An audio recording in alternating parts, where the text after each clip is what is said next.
नमस्कार साथियों, स्वागत है आप सभी का अंकित इंस्पायर्स इंडिया पर। गला खराब है लेकिन सेशन पूरी ऊर्जा के साथ करने का मन है। तो पहले ही डिस्क्लेमर कि आइए आज के सेशन को शुरू करते हैं, ये जानते हुए कि वेनेजुएला में जो हो रहा है, जिस तरह से अमेरिका में वेनेजुएला के राष्ट्रपति को कोर्ट के दौरान दौड़ाया जा रहा है, आज हम उसकी चर्चा करेंगे। आप में से कुछ साथी कह सकते हैं कि सर जरूरत क्या है सेशन करने की जब गला खराब है। दिमाग सही है, गला खराब है तो कैसे अभिव्यक्त करूं, तरीका केवल यहां पर आकर केंद्रित हो गया है। तो प्लीज मेरे साथ में अगर बियर कर सकते हैं तो सेशन में आगे बढ़े, अदरवाइज रहने दे सकते हैं। चलिए तो शुरू करते हैं। तो चर्चा वेनेजुएला की है। वेनेजुएला के निकोलस मादुरो को अमेरिका में जो हाल मिल रहा है, ट्रीटमेंट मिल रहा है, उसकी तो चर्चा करेंगे ही। लेकिन वेनेजुएला में फिर से हमले होने शुरू हुए हैं। अब ये हमले कौन कर रहा है आज के सेशन में वो जानेंगे। साथ में चर्चा इस बात की होगी कि संयुक्त राष्ट्र के अंदर आपात बैठक हुई है। आपात बैठक के अंदर वेनेजुएला के लिए बातचीत हुई है। ऐसे में Russia, China, America, France, Britain, ये सब जब यूएनएससी के सिक्योरिटी मेंबर्स हैं, सिक्योरिटी काउंसिल के परमानेंट मेंबर हैं, तो ऐसे में क्या इन परमानेंट मेंबर्स के द्वारा वेनेजुएला के हालात पर कोई स्थिरता लाई जा सकती है? क्या ये परमानेंट मेंबर्स जो रशिया, चाइना जैसे जो देश हैं, क्या ये अमेरिका पर कोई कार्रवाई कर सकते हैं? क्योंकि यूएनएससी का जो फैसला है वो अमेरिका के खिलाफ क्या आ सकता है, आज के सेशन में इसका जिक्र होगा। और क्या मायने होंगे इन सब चीज़ों के, चलिए शुरू करते हैं साथियों। जैसा आप देख रहे हैं, वेनेजुएला के राष्ट्रपति निकोलस मादुरो इन दिनों अमेरिका में हैं अपनी पत्नी के साथ। ये कभी अमेरिका में इस तरह से होंगे ये इन्होंने नहीं सोचा था। आज ये अपराधी की तरह ट्रीट किए जा रहे हैं। इन्हें अमेरिकी कोर्ट के सामने प्रस्तुत किया गया है जैसे कि ये अमेरिका के अपराधी हों। अमेरिका इन्हें बिल्कुल वैसे लेके गया है कि ये व्यक्ति हमारे देश के अंदर आतंक, ड्रग्स और लोगों को ह्यूमन ट्रैफिक किया करता था, इसलिए हम इसे अपना अपराधी बनाकर यहां लाए हैं। तो अमेरिका जिस व्यक्ति के साथ इस तरह का ट्रीटमेंट कर रहा है, जिसके लिए खुद मादुरो प्लीड कर रहे हैं कि आई एम नॉट गिल्टी, मैं कोई अपराधी नहीं हूं, मैं एक देश का राष्ट्रपति हूं। पूरी दुनिया ने जो ये नव उपनिवेशवाद और साम्राज्यवाद का दौर निकोलस मादुरो के केस में देखा है, उससे निश्चित ही आने वाली दुनिया बहुत से सवाल खड़े करेगी। क्योंकि यहां से जो स्टैंडर्ड सेट होंगे वो ये कि आप अपने अपराधी को, अगर आपसे वो कमजोर है, आप देश के राष्ट्राध्यक्ष को ही उठा कर ले आए। आने वाले समय में हो सकता है भारत सरकार पर यह प्रेशर बने कि वो बांग्लादेश में, बांग्लादेश भारत के विरोध में जो प्रदर्शन करने वाले लोग हैं उन्हीं को पिक करके ले आए। हो सकता है कि चाइना ताइवान के राष्ट्रपति के साथ ऐसा कर दे। हो सकता है कि यूक्रेन के जेलेंस्की के साथ रशिया ऐसा कर दे, या खेमनेई के साथ इजराइल ऐसा कर दे। ये तमाम वो ऑप्शंस हैं जो यहां पर बनते हुए दिखाई देते हैं। इसीलिए इनकी चर्चा किया जाना बहुत जरूरी है। क्योंकि वेनेजुएला में जो हो रहा है वो किसी के सामने छुपा नहीं है। वेनेजुएला के अंदर फिलहाल अमेरिकी इंटरेस्ट अब जग जाहिर हो चुके हैं। तेल को पाने के लिए अमेरिका जो काम कर रहा है, उस काम को अब वो खुलेआम बोल रहा है कि वेनेजुएला मेरा है और अब ग्रीनलैंड मेरा होगा। जो भी उसके सामने आ रहा है उसको वो क्लेम कर दे रहा है। ऐसे में दुनिया में जो नया दौर शुरू हुआ है, इसकी चिंता किया जाना लाजमी है। और अंतर्राष्ट्रीय स्तर पर ऐसी घटनाएं कभी ना हो, अंतर्राष्ट्रीय कानून कभी ना टूटे, इसके लिए ही यूनाइटेड नेशंस की स्थापना की गई थी। यूनाइटेड नेशंस की स्थापना के बाद यूनाइटेड नेशंस के अंदर परमानेंट मेंबर्स बनाए गए थे जो शक्ति संतुलन का सिद्धांत की पालना करते। दुनिया के 5 बड़े देश अमेरिका, ब्रिटेन, फ्रांस, चाइना और रशिया, इन देशों को यह जिम्मेदारी दी थी कि वो पूरे ग्लोब में इस तरह का किसी भी देश की संप्रभुता पर उल्लंघन नहीं होने देंगे। लेकिन ऐसे दौर में आज अमेरिका खुद किसी देश की संप्रभुता का उल्लंघन करता है, एक देश के राष्ट्रपति को अपना अपराधी बनाकर खुद के साथ लेकर चले जाता है। जो ये ट्रेंड सेट किए जाते हैं, इनकी चर्चा होना आज जरूरी है। समझेंगे कि यूएनएससी ने इस पर क्या किया। इन सारी बातों की चर्चा करते समय फिलहाल आपको यह बता दें कि ये वेनेजुएला के अंदर गोली चलने की आवाज़ें रात भर सुनी गई हैं। जिस समय आप ये सेशन सुन रहे हैं, इस समय वेनेजुएला में रात है और इस समय पर यहाँ पर गोला बारूद की आवाज़ें सुनाई दे रही हैं, बम्बार्डमेंट्स हो रहे हैं। यहाँ पर जो काराकश इनकी राजधानी है, वहाँ पर इस तरह से हैवी गन फायर की आवाज़ें सुनाई दे रही हैं। हमने वेनेजुएला पर कई सेशंस पहले भी किए हैं और ताज़ा ताज़ा अपडेटेड सेशंस भी आपके सामने रखे हैं। इन पर चर्चा करेंगे, लेकिन इससे पहले एक ज़रूरी सूचना आप सभी के साथ। ज़रूरी सूचना है साथियों, आप जिन परिवारजनों की फ़िक्र करते हैं, जिनके लिए आप दिन रात मेहनत करते हैं, जिनकी किस्तें आप भरते हैं, जिनकी फ़ीस आप जमा करते हैं, वो जिम्मेदारी जिसे आप जीते जी निभाते हैं, उस जिम्मेदारी को आपके बाद भी प्यार से निभाया जा सके, इसी की योजना को टर्म इंश्योरेंस कहा जाता है। टर्म इंश्योरेंस आज बहुत ही कम कीमत पर, जब से जीएसटी राहत मिली है तब से बहुत ही कम कीमत पर उपलब्ध होने लगा है। आपकी जिम्मेदारियां जिनसे आप प्यार करते हैं वो बाद में भी निभती रहें, इसी को ध्यान में रखते हुए टर्म इंश्योरेंस प्लान किए जाते रहे हैं। अगर आप चाहते हैं कि अपनों के लिए आप उन्हें भविष्य में भी अपनी जिम्मेदारी से अवगत कराएं, जब अनफोर्सिन सिचुएशन आपके साथ आ जाए, तो आप आज ही जाइए। मैंने आपके सामने कुछ ऑप्शंस दिए हैं, उन्हें एक बार चेक करिए, क्योंकि ये ऑप्शंस आपको मार्केट के तमाम ऑप्शंस में से कंपैरेटिव प्राइसिंग देंगे, और तो और 15 से 25% का डिस्काउंट भी उपलब्ध होगा अगर आप मेरे नीचे दिए गए लिंक में कमेंट करके इसे प्राप्त करते हैं। बेहतरीन टर्म इंश्योरेंस आपको बहुत ही नॉमिनल प्राइस में 400-500 रुपये महीने के ऊपर आपको ये उपलब्ध हो जाते हैं। ठीक इसी प्रकार से बैंकों की इसी प्रकार से जब अस्पतालों की आप कतार में लगे हों बिल चुकाने के लिए, उस समय आपको एहसास होता है कि काश मैं जब बीमार था उस समय का मेरा हेल्थ इंश्योरेंस रहा होता।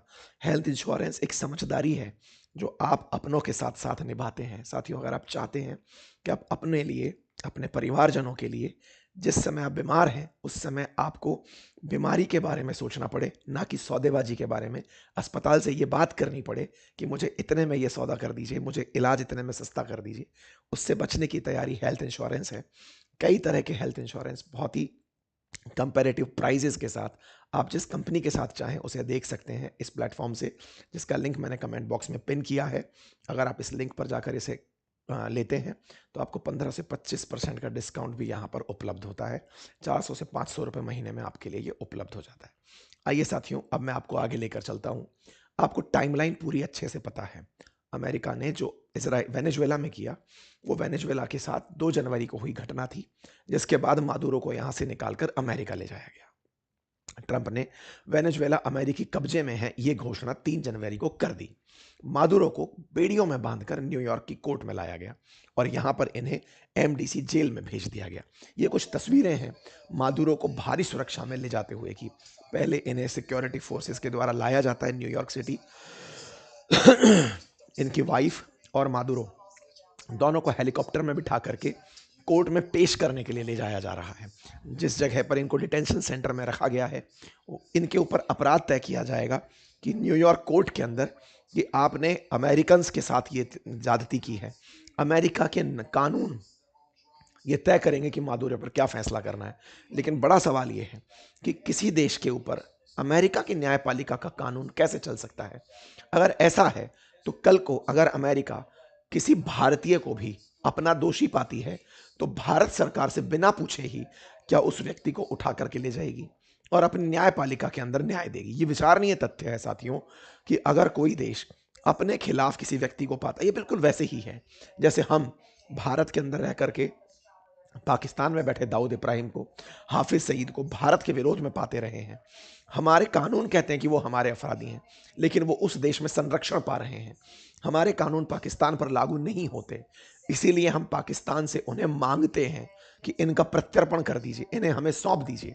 पाकिस्तान की संप्रभुता इसमें है कि वो उन्हें सौंपे और हम उनको अपने यहाँ पर वो दें, पनिशमेंट दें। अमेरिका ने लेकिन अपने अपराधी को दूसरे देश से उठाकर अपने यहां प्रस्तुत कर दिया। और वो अपराधी कोई सामान्य नागरिक नहीं था, वो एक इलेक्टेड प्रेसिडेंट था, लेकिन उसकी अमेरिका से नहीं बनती थी। इसीलिए अमेरिका ने इसे उठाया और अपनी न्यायपालिका में यह कहते हुए प्रस्तुत किया कि साहब इस व्यक्ति की सरकार के चलते ही अमेरिका में इतने लोगों की मौत हुई है, यही हमारे देश के अंदर ड्रग्स भेजता है। अब तो आप भी जानते हैं कि ये केवल ड्रग्स का अपराधी नहीं, असल उद्देश्य तेल है जो न्यायपालिका के सामने नहीं रखा गया है। यहाँ पर इन्हें इस प्रकार से ले जाया जाता है। अमेरिका खुलेआम कह रहा है कि वेनेजुएला के तेल पर अमेरिकी कंट्रोल है, अमेरिका खुद उसका दोहन करेगा, अमेरिका अपनी मर्जी से सरकार बनाएगा, अपनी मर्जी से उसे बेचेगा।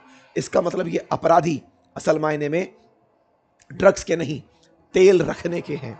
अमेरिकी नजरों में इन पर आरोप चाहे जो भी लगे, लेकिन सही मायने में इन्हें तेल रखने का गुनहगार पाया जा रहा है। आप देखें, इन्हें इतनी हाई सिक्योरिटी में न्यायपालिका में पेश किया जाता है। आप यहाँ पर इन्हें जाते हुए देख सकते हैं। न्यायपालिका से निकलने के बाद इन्हें वापस से जेल में डाल दिया जाता है। इन्होंने अपने बारे में कोर्ट में भी यही कहा कि मैं अपराधी नहीं हूं, मैं एक सम्मानित व्यक्ति हूं और अब भी अपने देश का राष्ट्रपति हूं। कोर्ट में उनके खिलाफ ड्रग्स और हथियार तस्करी से जुड़े सभी आरोपों से उन्होंने इनकार किया। इन्होंने अपने साथ में जो वकील रखा है वो जूलियन असांजे का लॉयर बैरी पोलाक है, जो इन्होंने अपने लिए क्रिमिनल डिफेंस में लॉयर रखा है। जूलियन असांजे एक पत्रकार रहे। विकीलीक्स के नाम से इन्होंने काफ़ी सारे डेटा लीक किए थे, जिसके बाद दुनिया भर के न्यायालयों में इनके खिलाफ मतलब शिकायतें चाहिए थी, लेकिन इन्होंने अपने लिए वकील जो रखा था, अब वही मादुरो ने अपने लिए वकील रखा है। न्यायपालिका में उनके ऊपर बहस चल रही है। मादुरो के पैरों में बेड़ियां डली थी जिस समय उन्हें अदालत में लाया जा रहा था। मादुरो ने न्यायपालिका में कहा कि मैं अपने ऊपर जो आरोप लगा रहे हैं इन्हें लिख करके रखना चाहता हूं, आप अगर कहें तो मैं इन्हें लिख करके रख लूं।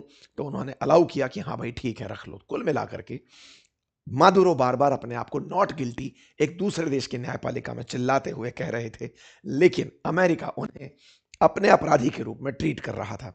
चार्जशीट में मादुरो के बेटे निकोलस मादुरो गुएरा, गृह मंत्री डियासुडाडो काबेलो और कुख्यात गैंग ट्रेन दे अरागुआ के सरगना हेक्टर गुरेरो फ्लोरेस का नाम भी शामिल किया गया है। अमेरिका इन्हें विदेशी आतंकी संगठन मानता है और मादुरो पर तो मशीन गन रखने का भी आरोप लगाया है, जिसकी सुनवाई मतलब जिसके लिए लंबी सजा इन पर हो सकती है। आप सोच कर देखिए, एक देश का राष्ट्रपति है, स्वतंत्र देश का राष्ट्रपति है, वो अपने पास में मशीन गन रखता है, न्यूक्लियर बॉम्ब रखता है, चाहे जो रखे, लेकिन अमेरिका कहता है कि तुम मशीन गन रखते हो, इसलिए तुम्हारे ऊपर और बड़ी सजा हो सकती है। और तो और उम्मीद की जा रही है कि इन्हें हो सकता है कि मृत्युदंड तक की सजा यहां पर सुनाई जा सकती है। अगली सुनवाई अब इनकी 17 मार्च को होगी। अब ये 2-2.5 महीने तक के लिए जेल में चले गए हैं। विचारणीय तथ्य है, एक देश का राष्ट्रपति एक दूसरे देश की न्यायपालिका में अपने आप को नॉट गिल्टी प्रूव कराने के लिए चिल्ला रहा है कि मैंने कोई गलती नहीं की है, और वो अपने ऊपर लगे आरोपों से बचने के लिए क्रिमिनल लॉयर रखकर बैठा हुआ है। दुनिया ने फिलहाल ये जो नव साम्राज्यवाद या फिर नव उपनिवेशवाद का दौर देखा, जिसमें अपने विरोधियों को ये जो उठाने का मिसाल अमेरिका ने पेश की है, ये बहुत दूर जाकर फटेगी। ये कितना दूर तक जाएगी ये आने वाला समय बताएगा। किसी भी देश को इस तरह के कृत्य से अमेरिका मोरल रूप से टोकने की काबिलियत खो देगा। दुनिया भर में डेमोक्रेसी की राग अलापने वाला अमेरिका, अंतर्राष्ट्रीय कानूनों का हवाला देने वाला अमेरिका, यूएन की सत्ता स्थापित करने वाला अमेरिका आने वाले समय में अपने इस कृत्य से खोने का मोरल राइट खो देगा, बोलने का मोरल राइट खो देगा। ये अपने आप में बहुत ही मतलब रिग्रेटफुल थिंग है अमेरिका के लिए। खैर, मादुरो के समर्थक और मादुरो के विरोधी जब वो न्यायपालिका में थे आपस में भिड़ गए। ये तस्वीरें उनके भिड़ने की दिखाई दी। मतलब अमेरिका में इस समय बड़ी संख्या में, विशेष रूप से न्यूयॉर्क में जहां पर मदनानी मेयर बने हुए हैं, वो खुद इस गिरफ्तारी का विरोध कर चुके हैं। बड़ी संख्या में लगभग 7 लाख के आसपास वेनेजुएला के लोग न्यूयॉर्क में बताए जाते हैं। ऐसे में न्यूयॉर्क में प्रेजेंट वेनेजुएला के कुछ लोग इसका मादुरो का विरोध करते हैं और कुछ लोग मादुरो का समर्थन करते हैं। ऐसे में जब वो न्यायपालिका के सामने आए तो उन लोगों में आपसी क्लैश देखने को मिला, एक तरफ समर्थकों का और एक तरफ विरोधियों का। अमेरिका में अभिव्यक्ति की इस आज़ादी को दिखाने का जो तरीका है कि देखिए, आप हमारे देश में कुछ भी व्यक्त कर सकते हैं, लोग यहाँ पर दिखाई जरूर दिए, लेकिन अमेरिका ने जो किया वो आने वाले समय में निश्चित ही एक अलग मिसाल कायम करेगा। यूनाइटेड नेशन सिक्योरिटी काउंसिल इस बात पर चर्चा करने के लिए बैठी। आज दुनिया ने पहली बार ये रियलाइज किया कि यूएनएससी में किसी के पास कोई ताकत नहीं है। साथियों, आप सभी को मालूम होगा, जब द्वितीय विश्व युद्ध हुआ था उसके बाद शक्ति संतुलन रहे, कोई एक देश दूसरे देश पर जबरन हमला ना कर दे, इससे बचने के लिए ही सुरक्षा परिषद बनाई गई थी। सुरक्षा परिषद में 5 परमानेंट मेंबर रखे गए थे जो हमेशा परमानेंट रहेंगे, जिसमें रशिया, चाइना, अमेरिका, फ्रांस और ब्रिटेन थे, और 10 नॉन परमानेंट मेंबर रखे गए थे। यहां पर उन सब के बीच में 10 नॉन परमानेंट मेंबर बदलते रहते हैं। इनमें Bahrain, Colombia, Congo, Denmark, Greece, Latvia, Libya, Pakistan, Panama, Somalia, ये फिलहाल नॉन परमानेंट मेंबर है। 2-2 साल के लिए ये बनते हैं। और 5 परमानेंट मेंबर हैं जो हमेशा यहां पर रहेंगे। ये वो देश हैं जो किसी देश पर अगर कोई दूसरा देश अपराध कर दे तो अपराध करने पर ये यूनाइटेड नेशन सिक्योरिटी काउंसिल के हवाले से तय करते हैं कि उसे इस अपराध से रोकने के लिए सुरक्षा परिषद अपनी तरफ से फोर्सेस भेजेगी या फिर उसके खिलाफ कोई कार्रवाई करेगी। बड़ा सवाल है। सोचकर देखिए कि यूनाइटेड नेशंस के ये सभी मेंबर्स इकट्ठे होते हैं अमेरिका के खिलाफ बात करने के लिए या उसके समर्थन में बात करने के लिए। 5 परमानेंट मेंबर्स में से विचार करिए कितने लोग विरोध में खड़े रहे होंगे। 3 लोग प्रॉपर विरोध में चले गए, रशिया, चाइना और फ्रांस। बड़ा सवाल। अगर ये 3 लोग विरोध में चले गए तो क्या अमेरिका पर अब कार्रवाई हो जाएगी? आंसर है नहीं। साथियों, यूनाइटेड नेशंस इतना ज्यादा अब भोंडा रह गया है, इसका कोई औचित्य नहीं रह गया है। पूछिए कैसे? सवाल यह है कि यहां पर सबको एक साथ यूनानिमस होकर वोट देना होता है। पांचों परमानेंट मेंबर अगर एक साथ मत तय करें तब जाकर किसी को एक्शन करने की आजादी होगी। यूएनएससी की ये मीटिंग बिल्कुल मीनिंगलेस है, क्योंकि 5 में से एक देश खुद अमेरिका है। वो खुद के खिलाफ किसी भी कानून को पारित नहीं होने देगा, क्योंकि परमानेंट मेंबर्स के पास वीटो पावर है। अर्थात वीटो का मतलब कि मना कर दिया। मान लीजिए कि 5 देशों ने मिलकर के एक कानून पारित किया कि चलो अमेरिका की निंदा करते हैं, अमेरिका पर कार्रवाई करेंगे। खुद अमेरिका खुद पे कार्रवाई थोड़ी कराएगा, तो वो वीटो कर देगा कि साहब मुझे मेरे ऊपर कार्रवाई नहीं चाहिए, मैंने कुछ गलत किया ही नहीं। और तो और ये बोला अमेरिका कि दुनिया को तो थैंकफुल होना चाहिए, यूएन को तो थैंकफुल होना चाहिए। हमने दुनिया में एक जो इललेजिटिमेट तरीके से बना हुआ राष्ट्रपति था मादुरो, उसको उखाड़ फेंका है, हमने उसको गिरफ्तार किया है। दुनिया में 50 से ज्यादा देश उसे इलेजिटिमेट मानते थे, गैर वैधानिक तरीके से राष्ट्रपति मानते थे। उसे उठा करके तो हमने अच्छा किया है। अब हमारी तारीफ की जगह हमारी निंदा कर रहे हैं, ये गलत है। इसका मतलब सिंपल है कि यूएनएससी की बैठक केवल एक दिखावा है उन देशों के लिए जो यूएन के सिद्धांतों की पालना करते हैं, या फिर वो देश जो परमानेंट मेंबर नहीं है। परमानेंट मेंबर बनने के लिए दिमाग में आपके भी ख्याल आएगा, हम कब बनेंगे परमानेंट मेंबर? जब ये लोग बनने देंगे। कौन लोग? 5 परमानेंट मेंबर्स। जब वो चाह लेंगे तभी आप परमानेंट मेंबर बन पाएंगे। 5 परमानेंट मेंबर में क्या हमारे को कोई लाने वाला है? सब तैयार हो जाते हैं, कभी कोई ना कोई टांग लगा देता है। अक्सर चाइना फिलहाल के लिए टांग लगा के बैठता है कि नहीं, भारत को परमानेंट मेंबर मत बनाइए। क्यों मत बनाइए? क्योंकि फिर चाइना के खिलाफ अगर कुछ हुआ तो भारत फिर टांग लगाएगा। कुल मिलाकर के यूएन के बनने के बाद आज यूएन लाचार जब दिखा कि किसी एक ने कानून तोड़ा, बिल्कुल वैसे ही है कि रशिया के खिलाफ यूएन कोई प्रस्ताव पारित नहीं कर पाया था। क्यों नहीं कर पाया था? जब रशिया ने यूक्रेन पर हमला किया तो यूएनएससी कुछ नहीं कर पाया, क्योंकि रशिया खुद के खिलाफ थोड़ी ना वीटो, मतलब खुद के खिलाफ थोड़ी ना आदेश पारित करवाएगा, वो वीटो कर गया था। आज वही अमेरिका ने वेनेजुएला पर किया और कोई कुछ नहीं कर पाया। सबकी प्रतिक्रियाएं हैं आम जन को बेवकूफ बनाने के लिए। बेवकूफ बनाने के लिए सबने कार्रवाइयों पर चिंता जताई। खुद यूएन एंटोनियो गुटेरस कह रहे हैं कि यह संप्रभुता का उल्लंघन है, ये किए गए कार्यों का उल्लंघन है, फोर्सेस के द्वारा ये सब नहीं किया जाना चाहिए था। कंफ्यूज एंड कॉम्प्लेक्स सिचुएशन इन्होंने बताते हुए कहा कि respect for the sovereignty and political independence and territorial integrity of the state, ये यूएन का सिद्धांत है। The prohibition of the threat और use of the force, the power of law must prevail. Antonio ji, आपकी कोई बात नहीं सुन रहा है। ये बिल्कुल वो वाली बात है कि जिसके पास पावर है उसके कानून भी अपने होते हैं। दुनिया में कुछ इस तरह की नोशन अब सेट की जा रही है। सेक्रेटरी जनरल का यह रिमार्क वेनेजुएला पर मायने ही नहीं रखता। उन्होंने भले ही अपना दर्द बयान किया हो, लेकिन वेनेजुएला के साथ कोई भी आकर खड़ा नहीं होगा। ये अपने आप को बस डीपली कंसर्न्ड ही बताते रहे। मेरे प्यारे साथियों, इतना ही नहीं, दुनिया भर के यहां पर इनके सबके बयान आए। सवाल बना कि रशिया क्या बोला? रशिया केवल यही कहता रहा, we firmly condemn the act of armed aggression by the US against Venezuela in breach of all norm of international law. We call upon US leadership to immediately release legitimately elected president of an independent state. हम immediate release की बात करते हैं। हम चाहते हैं कि एक स्वतंत्र राष्ट्र के राष्ट्रपति को तुरंत छोड़ा जाए। केवल चाहते हैं, कुछ कर नहीं सकते। यही बात चाइना बोला इमीडिएट रिलीज को लेकर के। यूनाइटेड नेशंस के अंदर सब बोले, ये रशिया की तरफ से बोला गया बयान है, सुनने की जरूरत नहीं है, इमीडिएट रिलीज की बात बोल रहे हैं। ऐसे ही सेम वेनेजुएला खुद यहां पर प्रेजेंट हुआ। उन्होंने कहा कि यह पूरी तरह से इलीगल और बुली करने जैसा है। इसी बात की तरह चाइना ने भी अपनी बात रखी। चाइना ने अपनी तरफ से अंकल सैम पर बयान दिया और कहा कि यूएस ने निकोलस मादुरो को इलीगल तरीके से कैप्चर किया है। ठीक यही बात फ्रांस भी बोला। फ्रांस ने कहा कि France continue to stand in solidarity with the Venezuela people and must respect their choice of sovereignty. उनके संप्रभुता के अधिकार की वो बात रखता है। सब लोग बोले। इसके बाद में फिर यूएस की खुद की बारी आई। यूएस अपनी तरफ से केवल एक ही लाइन बोला कि सुनो, हमें थैंक यू बोलो कि हमने मादुरो को हटाकर अच्छा किया है। दुनिया भर के नेता यहाँ पर प्रेजेंट थे। ऐसे में बेलारूस भी था, क्यूबा भी था, इंटरेस्टिंगली पाकिस्तान भी था। पाकिस्तान भी बयान दिया क्योंकि यूएनएससी के अंदर नॉन परमानेंट मेंबर है वो। पहले भारत था, अब वो है। 2 साल के लिए बना हुआ है। इसको बोलने का मौका मिला। इसने भी यही डायलॉग मारा। इसने कहा कि ये डेंजरस प्रेसिडेंट सिद्ध होगा, यानी आने वाले समय के लिए गलत नजीर पेश करेगा। लेकिन सुनेगा कौन? किसी की कोई नहीं सुन रहा था, सब अपनी अपनी बातें दुनिया के सामने अच्छा दिखने के लिए बोल रहे थे। यूके का बयान चौंकाने वाले था। उन्होंने कहा कि मादुरो की जो सत्ता थी ना, वो फ्रॉड सत्ता थी।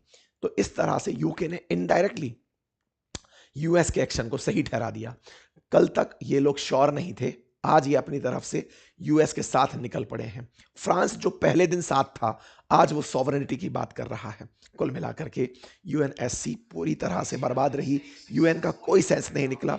अमेरिका ने कहा there is no war against Venezuela और its people, we are not occupying country, this was a law enforcement operation and furthermore lawful indictment that have exited for decades। अपनी तरफ से ये बात बोलते हुए निकल गए। खैर साहब, इसके बाद में अमेरिका के विदेश मंत्री से ये बात पूछी गई कि साहब आप क्या कहेंगे यूएन के बारे में। तो उन्होंने कहा कि मुझे यूएन की परवाह नहीं है। इससे ज्यादा और क्या बौना किया जा सकता है यूएन को। एक देश का विदेश मंत्री सीधा सीधा बोल दे रहा है कि मुझे परवाह नहीं है यूएन की। It's fake reporting. यूएन कहता है कि is not involved in the drug trade, the UN doesn't know what they are talking about। मतलब अमेरिका के लिए अगर ड्रग ट्रेड कर रहा था, ऐसे दुनिया में बहुत से देश तमाम प्रकार के अपराधों में लीन हैं, क्या अमेरिका बैठ करके अब सबका न्यायाधीश बनकर काम करने लगेगा? बड़ा सवाल है साथियों, ये डिस्कशन होना चाहिए। बट ठीक है, आज अमेरिका ने जो बात कही वो अमेरिका के राष्ट्रपति की बात से साफ दिखती है। जब डिपार्टमेंट ऑफ स्टेट कहता है, सोचिए, दिस इज आवर हेमिस्फीयर, ये कहते हैं कि अमेरिका ही नहीं, वेस्टर्न हेमिस्फीयर हमारा है। साथियों, भूगोल में धरती को 4 भागों में बांटा जा सकता है। यदि आप उत्तर दक्षिण में बांटना चाहें तो नदर्न हेमिस्फीयर, सदर्न हेमिस्फीयर, और अगर आप पूर्व पश्चिम में बांटना चाहें तो ईस्टर्न हेमिस्फीयर, वेस्टर्न हेमिस्फीयर। ये पूरी तरह से अपने आप को वेस्टर्न हेमिस्फीयर, नॉर्थ और साउथ को ही अपना करार दे देते हैं कि ऊपर से लेकर नीचे तक ये सब हमारा है। और जब सब हमारा है तो हम यहाँ के प्रेसिडेंट सेट करेंगे। विचारणीय तथ्य है, अमेरिका बोल सकता था दिस इज आवर वर्ल्ड, हम यहां पर पूरी दुनिया पर राज करते हैं, शायद तब भी कोई उन्हें नहीं टोकता। अमेरिका ने बकायदा इस पर स्टेटमेंट दिया है कि अमेरिका के राष्ट्रपति will not allow our security to be threatened. हम अपनी सुरक्षा को लेकर के किसी भी प्रकार की चुनौती नहीं सुनेंगे। ये अमेरिकी राष्ट्रपति के बयान है, अमेरिका के रक्षा मंत्री, विदेश मंत्री के बयान है। सोचने वाली बात। अब बड़ा ही इंटरेस्टिंग एक वाकया हुआ जो आपको जरूर जानना चाहिए, और वाकया ये वेनेजुएला में क्या हुआ। साथियों, वेनेजुएला में बड़ा ही इंटरेस्टिंग वाकया हुआ, और वो ये कि वेनेजुएला का जो स्टॉक मार्केट है वो 16.45% इंक्रीज कर गया है जब से मादुरो पकड़ा गया है। इसका मतलब कहीं ना कहीं अब दुनिया को एक और एंगल सोचने का मिल रहा है कि मादुरो के साथ जो अमेरिका ने किया वो एक पार्ट है, वेनेजुएला ने क्या किया। वेनेजुएला में क्यों नहीं अमेरिका के खिलाफ प्रोटेस्ट हुए? वेनेजुएला में क्यों नहीं मादुरो के समर्थन में रैलियां निकली? वेनेजुएला में क्यों बाजार अचानक तेजी से बढ़ने लगा? इसका मतलब कहीं ये तो वास्तविकता नहीं थी क्या कि अमेरिका ने जो किया वो सही किया? क्योंकि ये सोचने वाली बात है कि वेनेजुएलन्स अपने बाजार को लेकर के अचानक उत्साहित हो चुके हैं कि अब हमारा बाजार चढ़ेगा, और उनका बाजार 16.45% इंक्रीज हुआ। ये बड़ा नंबर है साथियों। ये दर्शाता है कि वेनेजुएला की जनता कितना त्रस्त थी मादुरो से। देखिए, यहाँ 2 पर्सपेक्टिव हैं। अमेरिका ने जो उसके साथ किया वो एक पर्सपेक्टिव है, क्योंकि यहां से आगे कोई अच्छा बुरा नहीं सोचेगा, हर देश दूसरे देश के साथ ऐसा करने निकलेगा। वापस से आप उस दौर में जा रहे हैं जब ब्रिटेन और फ्रांस ये किया करते थे, फिर उन्हीं की देखा देख डेनमार्क और ये सब करने लगे थे। अब सवाल ये है कि जैसे ही वेनेजुएला पर यह हुआ, वेनेजुएला की जनता खुश होने लगी। इसका मतलब कल को अगर इजराइल ईरान के खिलाफ ये कार्रवाई कर देता, या अमेरिका खेमने को उठा के ले जाता है, या फिर ताइवान पे चाइना को एक्शन कर देता है, या फिर यूक्रेन से पुतिन उनको उठा लेते हैं, जेलेंस्की को, तो ये सारे के सारे प्रश्न आने वाले समय में देखने योग्य होंगे कि क्या किसी देश के राष्ट्रपति को ऐसे ही गायब किया जा सकता है। और तो और अमेरिका ने बकायदा स्विट्जरलैंड से बोल करके इनके जितने भी एसेट्स थे उनको फ्रीज करवा दिया है। खैर, अब आखिर में चलते हैं वेनेजुएला में हुए फायरिंग पर। इसके बारे में जानकारी निकलती है कि वेनेजुएला में गन फायर हुआ है, जबरदस्त गोलाबारी देखी गई। जानकारी में पता चलता है कि कन्फ्यूजन हो गया था, कन्फ्यूजन इस बात का कि सत्ता किसकी चल रही है, कन्फ्यूजन हो गया था। अब सब शांति है। वेनेजुएला में इस गन फायर को पहले क्लेम किया गया कि वेनेजुएला के प्रेसिडेंट के महल के बाहर गन फायर हुआ। इसको एक पॉसिबल कू कहा गया कि हो सकता है कि सैन्य विद्रोह हो गया हो, लेकिन बाद में सब तरफ से शांति की बात की गई। वेनेजुएला के अंदर जो उपराष्ट्रपति हैं, वाइस प्रेसिडेंट, जिनका नाम है डेल्सी रॉड्रिगेज, इन्हें शपथ दिलाई गई कि भाई तुम ही सत्ता चलाओगी अब, और इन्होंने पहले तो ये जो सत्ता शपथ दिला रहा है, ये मादुरो का बेटा है, ये पार्टी जिससे बिलोंग करती है मादुरो की पार्टी है। इन्होंने शपथ ली अमेरिका के कहने पर। शुरुआत में बयानबाजी अमेरिका के खिलाफ करने की कोशिश की, कहा कि अमेरिका के समर्थन में जो लोग हैं उन्हें गिरफ्तार किया जाए। फिर इन्हें दबाया गया, कहा गया कि मैडम जी सुनिए, ये बयान मत दीजिएगा और कहिए कि जो अमेरिका कर रहा है वो सब सही है। मैडम ने इस बात को मान लिया और कहा अमेरिका के साथ मिलकर के काम करेंगे और free and fair election Venezuela में होंगे। अगर वेनेजुएला में फ्री एंड फेयर इलेक्शन होंगे तो फिर कौन पार्टिसिपेट करेगा? जिसको नोबेल पुरस्कार मिला है। आपको याद होगा, तो डेल्सी तो ये मान गई कि हाँ यूएस के साथ काम करने को हम तैयार हैं, वर्क विद द यूएस, हम तैयार हो गए। अब कुछ दिन पहले अगर आपको याद हो तो अमेरिका के मतलब मारिया मचादो करके जो महिला जिसको नोबेल शांति पुरस्कार मिला है, जो कि इस समय वेनेजुएला में नहीं है, जिस समय नोबेल पुरस्कार मिला वो निकल ली यहाँ से। वेनेजुएला की मुख्य विपक्षी लीडर थी वो, अब वो वेनेजुएला वापस लौट कर आ रही है और उसका वापस लौट कर आना इसलिए ताकि फ्री फेयर इलेक्शन में वो पार्टिसिपेट कर सके। खैर, वेनेजुएला में बहुत कुछ हुआ, जो हुआ उसका अपडेट मैंने आपके सामने दिया। उद्देश्य केवल इतना था ताकि आपके सामने डिफरेंट टाइप ऑफ पर्सपेक्टिव रखे जा सके, आपको अपडेटेड रखा जा सके कि वेनेजुएला में क्या चल रहा है। ठीक है साहब, फिलहाल के लिए इतना ही। जानकारी पसंद आई हो तो साथियों से अवश्य साझा करें। चैनल पर नए हैं तो सब्सक्राइब कर लें। और हाँ, हेल्थ इंश्योरेंस और टर्म इंश्योरेंस से अगर आप चाहते हैं 400 से 500 रुपये पर मंथ के साथ, जब से जीएसटी में रिबेट आई है उसके बाद से बेस्ट इंश्योरेंस आप ले पाएँ, तो मैंने एक प्लेटफॉर्म का लिंक कमेंट बॉक्स में लगाया है जहां डिफरेंट टाइप ऑफ इंश्योरेंस को आप कंपेयर कर सकते हैं। और अगर उस लिंक से जाकर आप इंश्योरेंस लेते हैं तो 15 से 25% तक का आपको डिस्काउंट मिलता है। लिंक कमेंट बॉक्स में पिन कर दिया गया है। Thank you so much.